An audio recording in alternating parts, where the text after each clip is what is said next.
தமிழ்நாடு மாணவர் சங்கம் இந்த போஸ்டர் அடிச்சிருக்கு. தமிழ்நாடு மாணவர் சங்கத்துக்கு கள்ளக்குறிச்சியில 70 பேர் கூடி மது அடைஞ்சு தமிழ்நாடு கள்ளச்சாராயத்தை குடிச்சு மது அடைஞ்சு செத்த போது இந்த மாணவருக்கு இது தெரியலையா?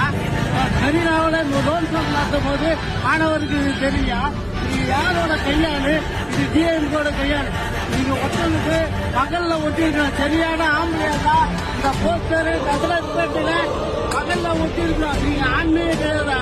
நீங்க கையாளுறா. நீங்க டிஎம்கோட கையாளுங்க. சரியான ஆம்பளையா தான் இந்த போஸ்டர் நான் கிழிச்சிருக்கேன். என் வீட்டாண்டவா நீ சரியான ஆண்மகனா தான். என் வீட்டாண்ட நசராஜ்பேட்டை என் வீட்டாண்டவாடா. நான் யாருன்னு காட்டுறேன். எங்க அக்கா, எங்க தங்காச்சிங்க, எங்க அண்ணனுங்க, எங்க குழந்தைங்க செத்துருக்காங்கடா 40 பேரு. எங்களுக்கு எவ்வளவு துயரமா இருக்கும். எங்களுக்கு எவ்வளவு மன